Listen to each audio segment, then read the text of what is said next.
Hello everyone, good morning to all of you. देखिए, आज का जो हमारा टॉपिक रहेगा that is the cross product of two vector.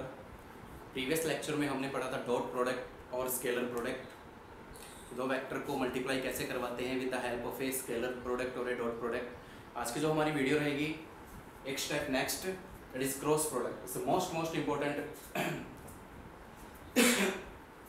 तो देखिए, क्रॉस प्रोडक्ट में क्या होता है, मैंने आपको क्या बताया था, थोड़ा सा रिकॉल कर लेते हैं स्केलर प्रोडक्ट को।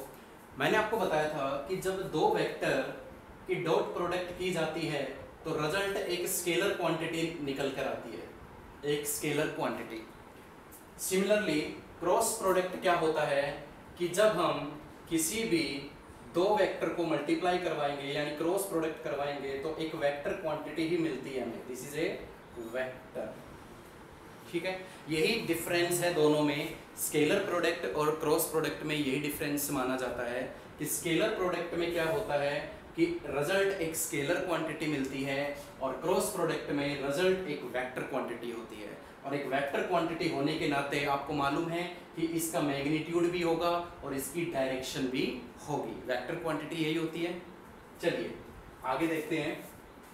क्रॉस प्रोडक्ट का जो बेस्ट एग्जाम्पल हम मानते हैं वो होता है tau is equal to distance into force.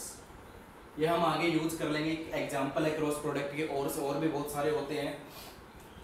देखिए अब इसको समझते हैं। मान लीजिए दो वेक्टर आपके पास है, A vector and B vector, and make an angle theta, make an angle theta. तो याद रखें ए क्रॉस बी अगर करना है हमें तो इसका मैग्नीट्यूड कितना आएगा, इसका मैग्नीट्यूड कितना आएगा, ए का मैग्नीट्यूड, बी का magnitude, and sign angle. And what is sine angle? Angle between the given two vectors. Clear है? ये तो बात हो गई। ये कंप्लीट फॉर्मूला किसका बन गया? Magnitude, this is the magnitude of A cross B. And what is the direction? For direction we use the unit vector। आपको मालूम होना चाहिए कि वेक्टर की जब भी डायरेक्शन हम फाइंड आउट करेंगे तो हम किसकी सहायता लेते हैं? यूनिट वेक्टर की सहायता लेते हैं। और यहाँ पे मैं एक यूनिट वेक्टर लगा देता हूँ सी कैप, क्योंकि आपको मालूम है कि ए क्रॉस बी क्या माना है हमने? C vector. तो सी वेक्टर का ये तो मैग्नीट्यूड हो गया, ये तो मैग्नीट्यूड हो गया सी वेक्टर का, और सी किसके बराबर? ए क्रॉस बी, वही लिखा है मैंने।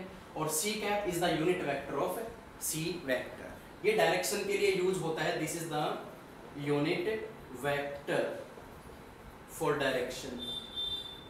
ठीक है, ये तो हो गई बेसिक बातें, फॉर्मूला क्या हो गया और डायरेक्शन। आपको मालूम है जब मैंने स्केलर प्रोडक्ट करवाया था तो उसमें ज्यादा डिफरेंस नहीं था। उसका फॉर्मूला क्या बना था हमारे पास? ए का मोड बी का मोड कोस थीटा। क्योंकि आपको मालूम है कि दो वेक्टर की डॉट प्रोडक्ट एक स्केलर क्वांटिटी मिलती है तो एक मैग्नीट्यूड देगा। ये तो डायरेक्शन का तो कोई यूज ही नहीं हुआ था उसमें, बट क्रॉस प्रोडक्ट में तो डायरेक्शन भी आती है। क्यों? क्योंकि दो वेक्टर की क्रॉस प्रोडक्ट एक वेक्टर क्वांटिटी ही मिलती है हमें रिजल्ट में। ठीक है, चलिए ये बेसिक बातें हो गई। अब हम जो करेंगे, सबसे मेन जो हमारा मुद्दा है आज का, that is the direction. Direction हमें फाइंड आउट करना आना चाहिए। हम डायरेक्शन निकालना सीखेंगे, क्रॉस प्रोडक्ट की डायरेक्शन किस तरीके से निकाली जाती है। तो देखिए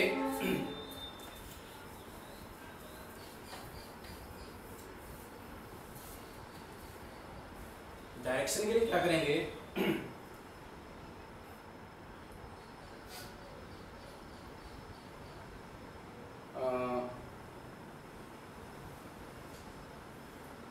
मान लीजिए ये दो वेक्टर हैं,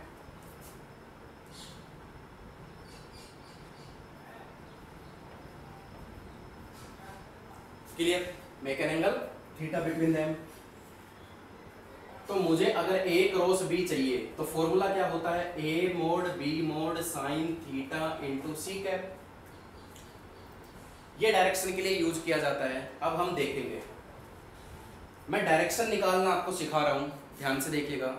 डायरेक्शन निकालने के दो तरीके होते हैं, with the help of right hand screw rule and right hand thumb rule. ये दो रूल आपको मैं आज सिखाऊंगा डायरेक्शन फाइंड आउट करने के लिए। बहुत ही ध्यान से देखें। सबसे पहले मैं लेता हूं right hand thumb rule. According to right hand thumb rule, ध्यान से देखिएगा, राइट हैंड की हथेली को आपको उस वेक्टर के और उस वेक्टर के अलोंग रखना है जो पहले नंबर पे आ रहा हो। यानी ए क्रॉस बी अगर कर रहे हो तो आप अपनी राइट हैंड की हथेली कहां रखोगे? ए वेक्टर के अलोंग, ए वेक्टर के अलोंग ऐसी हथेली रख ली आपने, ठीक है। और आप हथेली रखने के बाद अपनी फिंगर्स को कर्ल करोगे तो एक बात याद रखना, कर्ल करते वक्त आपकी फिंगर्स किधर जानी चाहिए? सेकंड वेक्टर की तरफ। आया समझ में? हथेली कहां रखनी है? फर्स्ट वेक्टर के अलोंग। उंगलियों को किधर घुमाना है? सेकंड वेक्टर के अलोंग। तो हथेली को यहां रखा ए वेक्टर के अलोंग और फिंगर्स को बी वेक्टर की तरफ घुमाना है। तो जो थंब बताएगा ना, thumb, stretching the thumb give the direction of A cross B. तो थंब किधर आ रहा है? इस बोर्ड के आउटवर्ड डायरेक्शन में, इस बोर्ड के प्लेन के आउटवर्ड डायरेक्शन में आ रहा है। तो याद रखना, according to this rule thumb give direction of A cross B, यहां पे। और अगर मैं बी क्रॉस ए कर दूं तो, अगर मैं बी क्रॉस ए कर दूं, बी का मोड, ए का mod, sine theta C cap, तो पहला वेक्टर कौन सा है? B vector. तो बी वेक्टर की तरफ हथेली को करना है। अब आप ऐसे मत करना, क्योंकि जब आप उंगलियों को घुमाओगे तो ए वेक्टर तो नीचे की तरफ है, तो इस तरीके से हथेली को रखोगे और आप क्या करोगे? हथेली को रख के curl the finger A vector की तरफ, सेकंड वेक्टर की तरफ फिंगर्स को लेके जाना है नीचे की तरफ। तो थंब किधर जा रहा है? बोर्ड के अंदर की साइड। ऐसे थंब की डायरेक्शन क्या है? इनवर्ड डायरेक्शन है। तो याद रखना, अगर हम ए क्रॉस बी और बी क्रॉस ए, क्या दोनों बराबर आ रहे हैं? मैग्नीट्यूड तो सेम आएगा, मैग्नीट्यूड तो सेम आएगा, बट डायरेक्शन तो दोनों की अपोजिट हो गई ना। एक की डायरेक्शन आ रही है आउटवर्ड द प्लेन, एक की डायरेक्शन आ रही है इनवर्ड द प्लेन। तो राइट हैंड थंब रूल समझ में आ गया। हथेली और थंब का यहाँ पे वो चक्कर है, वो समझ में आ गया होगा। अब दूसरी बात करते हैं right hand screw rule. According to right hand screw rule, आपने घर में जो स्क्रू वगैरह होते हैं आपके, कभी देखिए, उस स्क्रू को आपको यहां रखना है, एक्सिस पर स्क्रू रखना है और ए से बी की तरफ उसको घुमाना है। तो सोचो जरा, ए से बी की तरफ ऐसे, ए से बी की तरफ ऐसे, यानी ऐसे घुमा रहा हूं उसको, मैं ऐसे घुमाऊंगा। तो जब आप स्क्रू को इस तरीके से एंटी क्लॉकवाइज डायरेक्शन में घुमाते हो तो स्क्रू की डायरेक्शन क्या होती है? वो बाहर की तरफ निकलता हुआ आता है। तो यही बात इसने समझाई थी। According to this rule and according to this rule, direction same आ रही है, आउटवर्ड डायरेक्शन। जब हम ए से बी की तरफ जाएंगे तो ए क्रॉस बी की डायरेक्शन क्या आएगी? Outward the plane. सिमिलरली अगर मैं बी से ए की तरफ आता हूं, बी से ए की तरफ, स्क्रू यहां रख दिया आपने सेंटर पे और बी से ए की तरफ घुमाना है, यानी ऐसे क्लॉकवाइज डायरेक्शन में। तो जब आप स्क्रू को ऐसे कसते हो तो स्क्रू किधर जाता है? अंदर की तरफ जाता है। तो वही रूल, दोनों रूल बड़े सिंपल से हैं। आई होप क्लियर हो गई होगी डायरेक्शन। एक में आउटवर्ड द प्लेन, एक में इनवर्ड द प्लेन, है तो दोनों प्लेन के परपेंडिकुलर। ये प्रॉपर्टीज भी बहुत इंपॉर्टेंट है कि जब भी जो डायरेक्शन बताएगा ना हमें, जैसे ए और बी प्लेन, ए वेक्टर और बी वेक्टर कहाँ रखे हुए हैं? इस बोर्ड के प्लेन में, इस बोर्ड के प्लेन में। तो इस ए क्रॉस बी की डायरेक्शन क्या आई थी हमारी इन दोनों के अकॉर्डिंग? आउटवर्ड और इनवर्ड, दोनों ही डायरेक्शन क्या है? इस बोर्ड के प्लेन के परपेंडिकुलर। ये हथेली है, यहाँ पे दोनों वेक्टर रखे हुए हैं ए और बी। तो इस ए क्रॉस बी की डायरेक्शन क्या आएगी? या तो आउटवर्ड या इनवर्ड, है तो दोनों ही direction perpendicular to the plane, perpendicular to the plane. तो ये बात हमेशा माइंड में याद रखना कि ए क्रॉस बी की डायरेक्शन क्या होगी? Perpendicular to the plane. जहां जिस प्लेन में आपने दोनों वेक्टर रखे हुए हैं उस प्लेन के परपेंडिकुलर डायरेक्शन में आपका क्रॉस प्रोडक्ट की डायरेक्शन आएगी। ठीक है, याद हो गया? चलिए आगे बढ़ते हैं, ये डायरेक्शन का खेल हो गया। अब कुछ एक इंपॉर्टेंट प्रॉपर्टीज हम कर लेते हैं इसकी।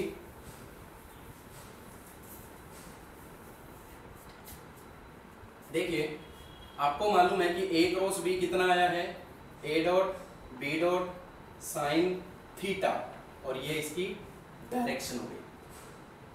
तो पहला है, अगर मैं थीटा को 0 डिग्री ले लूं या 180 डिग्री ले लूं तो क्या अफेक्ट पड़ेगा? क्रॉस प्रोडक्ट कितना आएगा? तो सोचो जरा, ये तो बड़े एक सिंपल सा केस लगा दिया मैंने। साइन 0 एंड साइन 0 क्या होता है आपको मालूम है? साइन 0 0, ये कंप्लीट क्या हो जाएगा?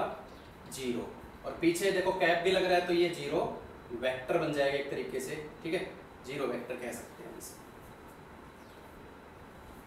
सिमिलरली जब आप 180 रखोगे तो साइन जीरो भी जीरो होता है और साइन 180 भी जीरो होता है, यानी अगर दोनों ही वेक्टर पैरेलल हो आपस में, when both vectors are parallel to each other and both vectors are anti-parallel to each other, anti-parallel में एंगल कितना बनता है 180 और पैरेलल में एंगल कितना बनता है 0 डिग्री। जब दोनों कंडीशन आप इस फॉर्मूले में अप्लाई करोगे तो आपका रिजल्ट हमेशा क्या आएगा 0।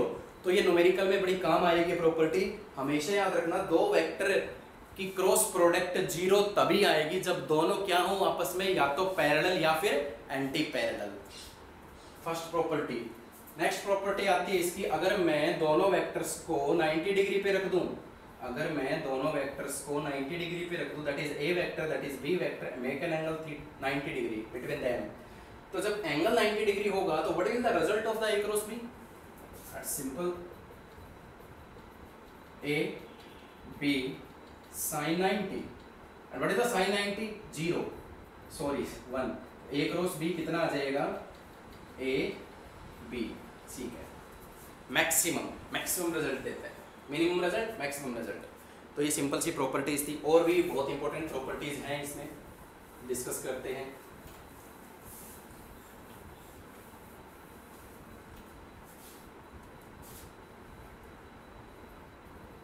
Cross product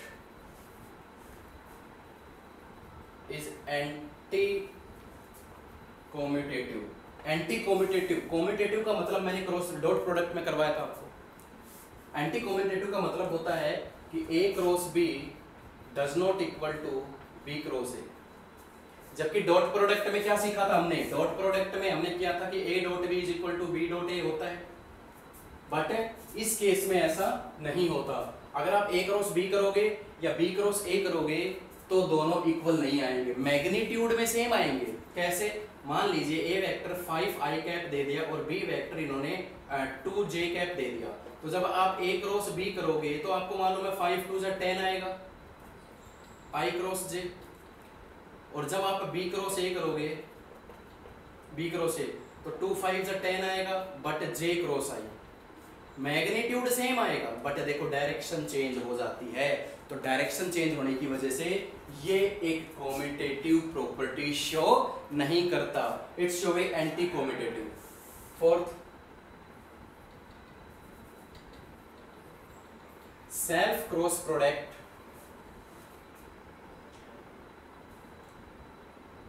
of vector is 0। कैसे? किसी भी वेक्टर की मल्टीप्लाई, किसी भी वेक्टर की क्रॉस प्रोडक्ट अगर उसी वेक्टर के साथ कर दी जाए तो क्या रिजल्ट आता है हमारे पास, A mod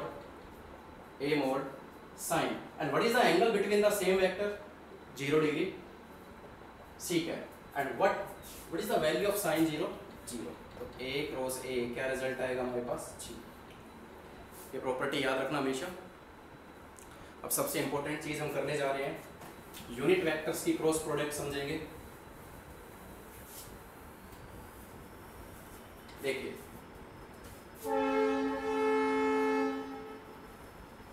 cross product of unit vector,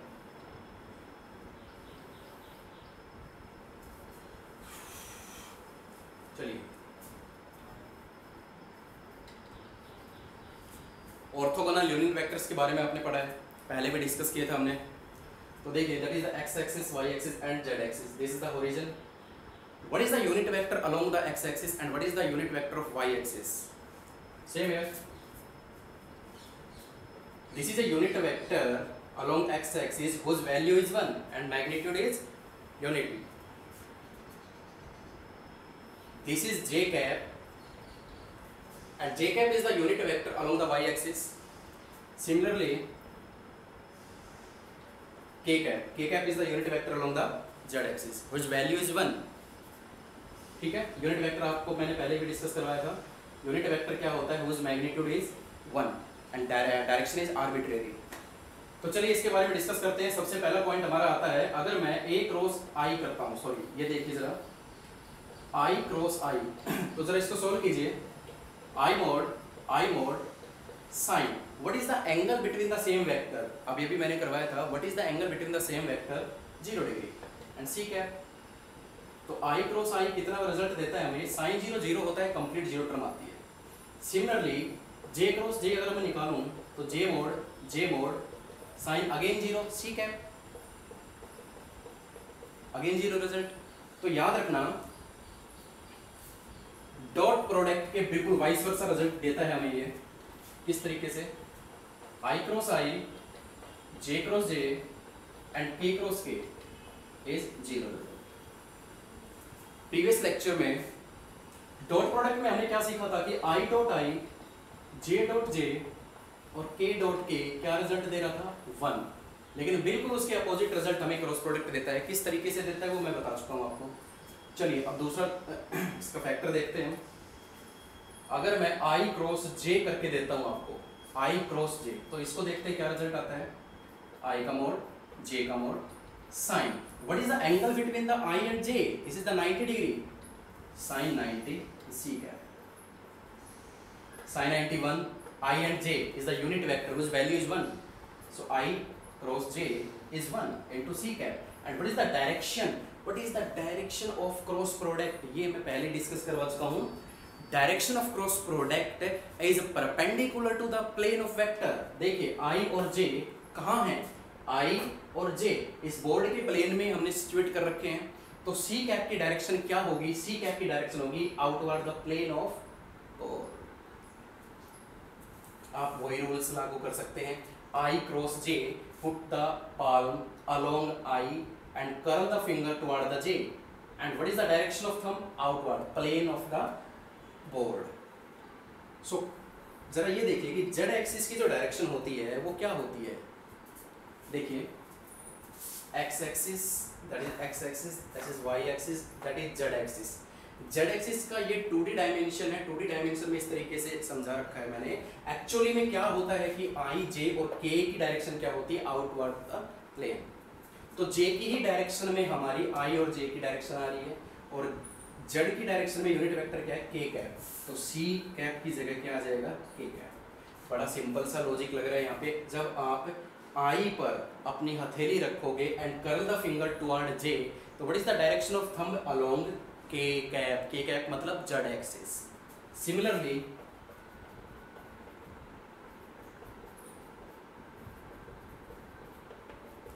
same here, क्योंकि i, j और k these three are mutually perpendicular to each other, so j cross k हो जाएगा, that is 1 c कैप। अब जरा देखिए कि j क्रॉस k, k बाहर की तरफ है, j ऊपर की तरफ है, ऊपर से मैं नीचे की तरफ लाऊंगा तो डायरेक्शन क्या आएगी, देखो ऊपर से मैं नीचे की तरफ आऊंगा, y से अगर z की तरफ आऊंगा तो थंब की डायरेक्शन क्या, along x axis, and what is the unit vector along x axis, i cap, तो c कैप की जगह क्या आ जाएगा, i कैप। तो सिमिलरली बचा हुआ z क्रॉस j हो जाएगा हमारा। तो इन शॉर्ट एक शॉर्ट ट्रिक बताता हूँ मैं आपको याद करने की इसकी, क्रॉस प्रोडक्ट में कैसे करवाया जाता है।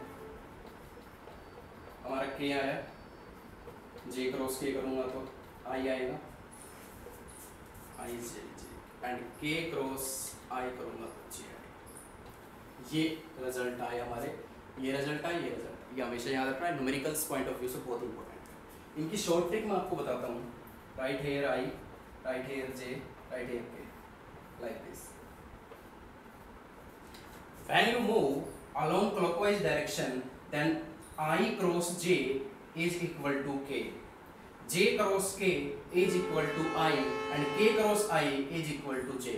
Positive value, always positive value हमें मिलती है अगर हम क्लॉकवाइज डायरेक्शन में ट्रेवल करते हैं। तो if we move anti clockwise direction, क्या रिजल्ट आएगा हमारे पास, ज़्यादा डिफरेंस थोड़ी ना है। आई क्रॉस, देखो आई क्रॉस जे, के मिल रहा है पॉजिटिव। अगर मैं इसको चेंज कर देता हूँ, अगर मैं जे क्रॉस आई कर देता हूँ, देखो जे क्रॉस आई एंटी क्लॉकवाइज डायरेक्शन, तो हमें क्या मिलेगा, माइनस के क्रॉस जे कर दूंगा तो माइनस आई क्रॉस के कर दूंगा तो माइनस जे। तो ये एक शॉर्ट ट्रिक है, याद रखना हमेशा कि क्लॉकवाइज डायरेक्शन में हमेशा पॉजिटिव रिजल्ट आएगा और एंटी क्लॉकवाइज डायरेक्शन में हमेशा नेगेटिव रिजल्ट आएगा। तो this is all about the concept of cross product. बहुत ही इंपॉर्टेंट टॉपिक है, बहुत इंटरेस्टिंग टॉपिक है। इसके न्यूमेरिकल्स नेक्स्ट वीडियो में हम लाएंगे। तो इसमें जो सबसे इंपॉर्टेंट चीज़ जो आपको माइंड में रखनी है, हमेशा याद रखनी है, that is the direction of cross product. Direction of cross product हमेशा याद रखना, जिस भी चीज़ की मल्टीप्लाई हम करवा रहे हैं, जिस भी दो वेक्टर की मल्टीप्लाई हम करवा रहे हैं, उसकी डायरेक्शन हमेशा क्या आएगी, जिस प्लेन में हमने उस वेक्टर्स को रख रखा है ना, उस प्लेन के परपेंडिकुलर डायरेक्शन होगी क्रॉस प्रोडक्ट की। ठीक है, याद रखना हमेशा। तो this is all about the cross product. I hope clear हो गया। सो पढ़ते रहिए, आज के लिए इतने। Thank you so much.